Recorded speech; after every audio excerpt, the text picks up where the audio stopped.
Hello, my name is Dr. John Kaiser on behalf of Brigadier General Schertle and the Commander's Ready Resilient Council, the Spiritual Ethical Working Group. Welcome to Soul Food for Senior Leaders, where today we will talk about health and healing for the whole person, holistic self-care. I am the Community Readiness and Resilience Integrator in our community, as well as the Employee Assistance Program Coordinator and Counselor.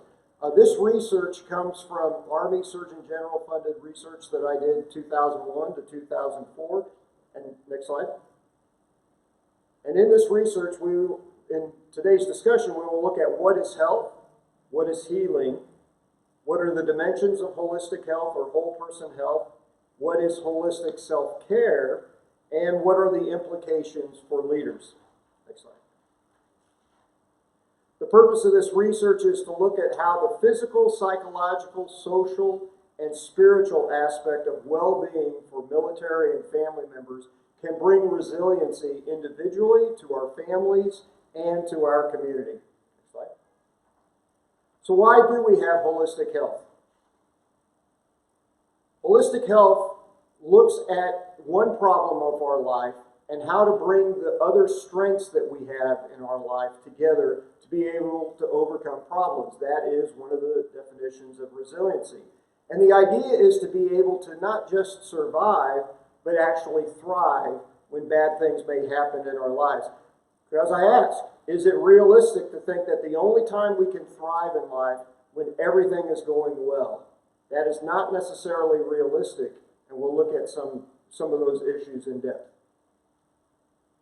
When we think about health, it's not just the absence of disease or infirmity, but it's also the ability to strive to be the best that we can be spiritually, mentally, emotionally, physically, but also make sure our environment and our occupation and the social aspects of who we are as people, how those systems are as strong as possible. Next slide. When something does happen to us, what does healing mean? The Dictionary of Pastoral Care and Counseling talks about being restored to wholeness, emotional well-being, mental functioning, and spiritual aliveness. Again, this is what resiliency is all about. So what are the different dimensions of health? Here's one way to look at that, by looking at the mind, the body, and the spirit. Many people have heard of that triad, but I would offer to you that that triad is missing the social relational aspect, and that's extremely important for our support systems of our family and our friends.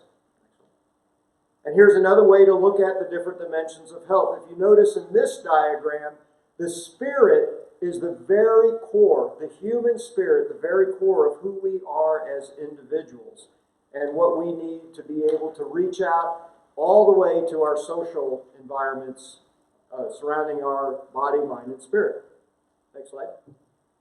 So when we look at the physical aspect, we're looking at how our body is doing medically, physically, the nutrition, the medical attention that we have, exercise and sleep. The psychological part is the cognitive processes, the intellect, the emotional aspect of how we express human emotions, the full range of those. And then the social relational part is not just family and friends, but it also includes our culture. It includes economics, as well as those support systems that I already talked about. And then the spiritual aspect. Some people say, well, I'm spiritual but not religious. But we also know some people are religious without being spiritual. So what does that actually mean? It is our moral belief system. What is right? What is wrong? And that empowers us to be able to have good ethical behavior. It is a framework for what constitutes good, what constitutes evil, as well as the importance to the human spirit of what is the purpose of your life. Next slide. So why is whole person health important? Because there are consequences if we ignore any dimension of our health. Some of these consequences, you will see, include acute and chronic diseases, mental disorders, primarily the largest numbers of depression and anxiety, social, relational problems, estrangement from those people that we love and care about, and then spiritual alienation, or the fancy word of the Odyssey, which basically understands what is happening when bad things happen in my life. There's a famous book by Rabbi Harold Kushner, When Bad Things Happen to Good People, when he lost his son. And to be able to understand spiritually and put that into context. Next slide. Why is whole person health important? There is not just a philosophical, theoretical background, but there's also scientific, clinical research that shows whole person integration will help us in overall health. Next slide. So what does that clinical research say about whole person health and healing? Next slide.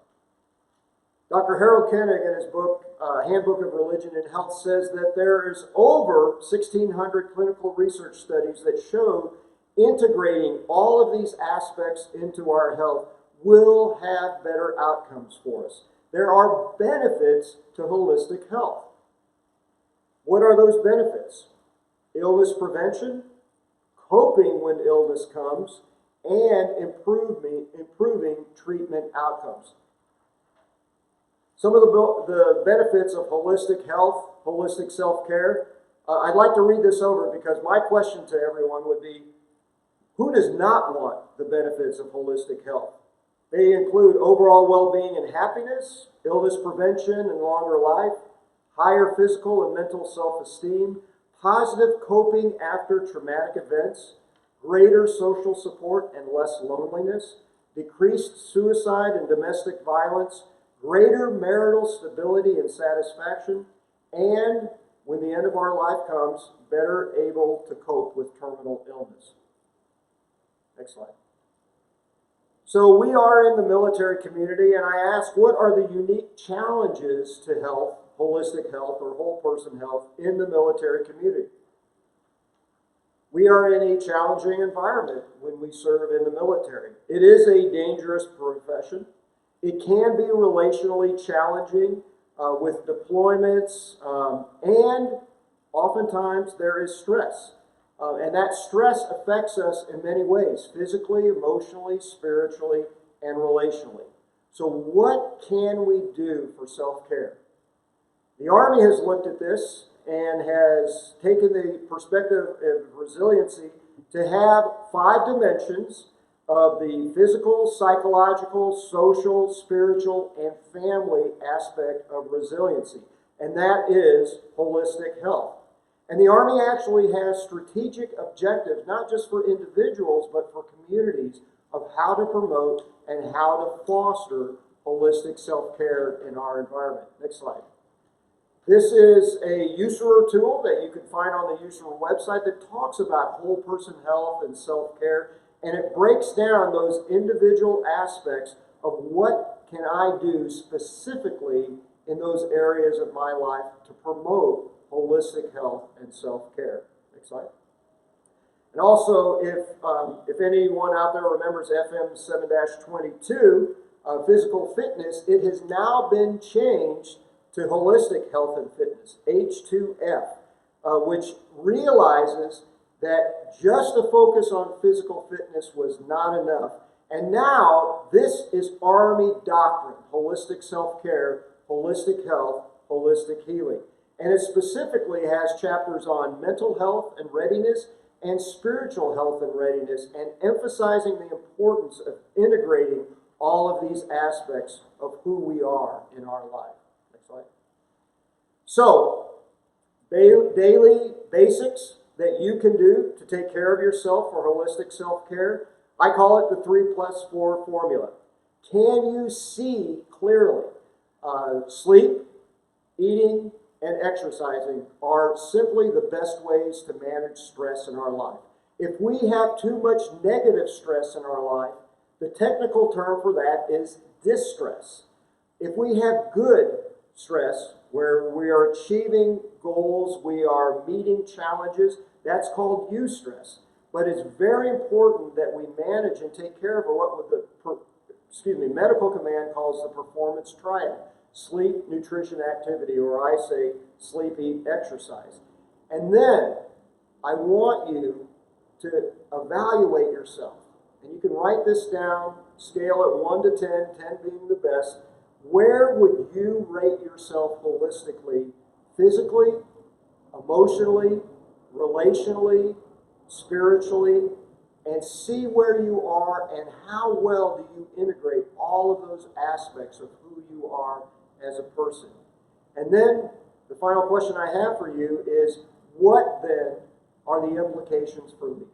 This is soul food for senior leaders, so you all that are watching this have responsibility not just for yourself, not just for your spouse or your family, but for all those that are in your organization. And so please ask yourself, what can I do to take care of my organization, take care of my community, take care of my teammates, and take care of those that I care and those that I love for? Next slide.